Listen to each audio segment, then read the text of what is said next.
He likes bread and butter. He likes toast and jam. That's what his baby feeds him. He's a loving man. Well, I like bread and butter. Hey everyone, I'm Peck. I am pastry chef and owner of Cookies by the Dozen. And actually today we're going to be working on some focaccia. This was a fan request, so we're going to make it. It's great for panini sandwiches. It's great to dip in olive oil. It's just an all-around delicious bread. And you can do it with or without herbs. So we're just going to make a basic one today. What you're going to need 6 cups of room temperature water. So we'll just measure that out. 2. And to that, I'm going to add 2 tablespoons of instant yeast. Just need a little more here. And our instant yeast, instant dry yeast, looks like that. This one's a Fleischmann's, but you can use SAF or any brand that you like. So we need 2 tablespoons.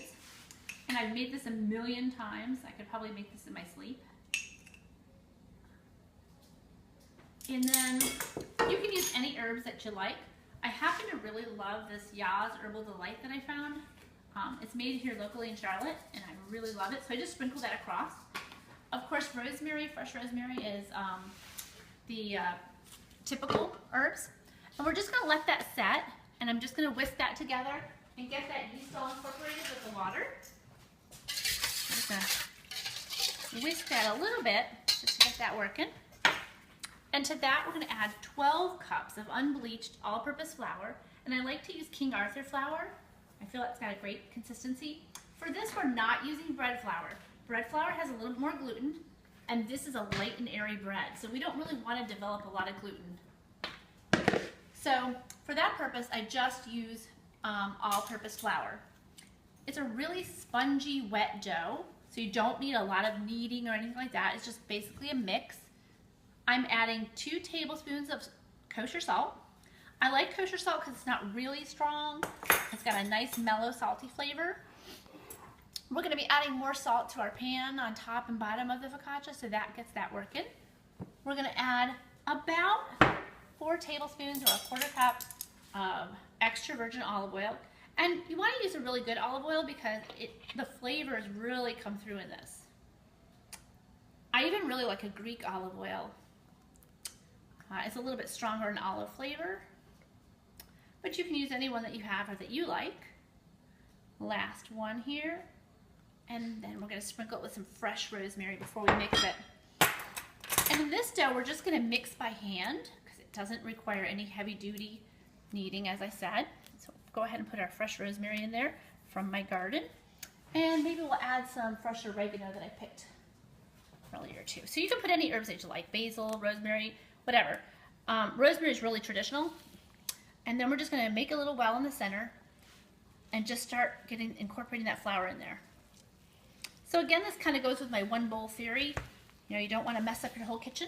So just go ahead and get that mixed in there until all of the flour is moistened. And I always have a little bit of extra water handy just in case, you know, for whatever reason that flour is really dry. Don't be afraid of yeast. It's not going to hurt anything. You'll notice that I kept the yeast and the salt apart until I mixed all of it together. Salt is a retardant for yeast. It kills it off. So we really want to keep it apart until we get it all mixed together so it's not quite as strong. Now, dough loves 2 different things. It loves moisture and heat. That will help activate it. So if you want to slow down the process of it rising and coming to temperature, then you're going to keep it in a colder environment. If you want it to go at a little bit quicker pace, you keep it in a warmer environment. In the bakery, we have a warming area, but in a home kitchen, you don't have that. So the way that we replicate that is by using a bag. This is what your dough will look like after an hour, hour and a half of rising. And it's nice and bubbly. You can kind of see some of the bubbles and the airiness of the dough. So we're going to park our newly mixed dough inside a clean bag and just cover it. That environment will help create a nice, warm, moist environment, which dough loves. At this point, when we have, after it's, like I said, after it's set for an hour, hour and a half, you should see nice striations and good amount of bubbles, and you should smell that yeasty, bubbly beer almost smelling. So at this point, we're gonna go ahead and pan it up. And if we just want to take a pause here for a second, I'm gonna clean off my hands and I'll show you what that looks like. So we're back, and I'm gonna show you how to pan up your focaccia dough. There's all different kinds of ways you can do it. You can do it in round pans, you can do it on a flat. You could do, we're gonna do a flat in a square, and then we're gonna do some rolls because it's just something that I like to have around. So first we're gonna sprinkle some kosher salt on the bottom of our pan, and I have pan liners on there. You can use parchment paper, which comes in sheets like this, to line your pan with, or you can use what I'm using, which are silk hat. They just happen to be floral silk hats because I thought they were cute. But we're gonna go ahead and put the salt in here, and go ahead and drizzle your olive oil over the entire pan. It will look like a lot of oil, but it will get soaked up into the bread and be delicious, which is extremely important because it is an olive oil based bread. So don't be afraid of your dough. With impeccably clean hands, go ahead and grab a portion of your dough. Squeeze the dough until it releases and pick it up and just let it fall. Do that again until you've covered the bottom of your pan. You'll see it spreads nicely. I add a little bit of olive oil to my hands, and I go ahead and spread it out. It'll spring back. If you've ever worked with pizza dough, it's a very similar texture, maybe a little bit looser. But we're just gonna spread it out a little bit, and then we're gonna let it rise. And we'll let it rise until it gets nice and springy and airy. So about an hour or so. So we'll set that off to the side and let that rise.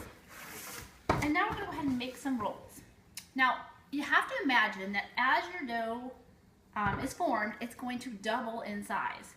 So for instance, this little portion of dough will be double what it is now. So I'll show you what that looks like in a minute. So we're gonna go ahead and place those.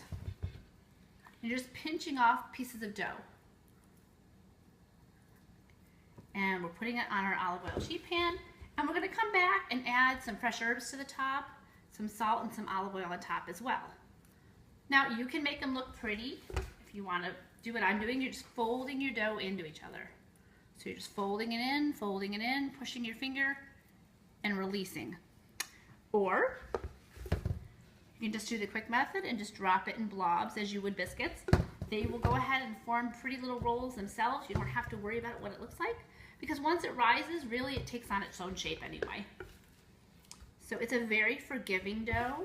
You can do big ones, little ones, however you wish. I would say when you're baking them to keep them about the same size, otherwise you'll have some that are really done and some that are overdone. So we'll go ahead and let that rise after we put our salt and our oil on there and our herbs, and I'm going to do the same thing with our loaf here. And we're going to put some real pretty rosemary in there so it'll look real pretty when it's done, and we'll put some oregano on the top of some of them, and maybe we'll do some with some dried herbs. It's okay. Oops, there goes my lid. All right, so we're gonna let these go ahead and rise. And once that happens, you're gonna bake them in a 450-degree oven, and I'll show you that in a second. All right, so after they've risen and you bake them, this would be what our square looks like, and this is what our rolls look like. And I'm just gonna cut into this to show you what the interior looks like. So you can see that it's a nice airy crumb. It's moist and soft, but the outside is a little bit on the crispy side.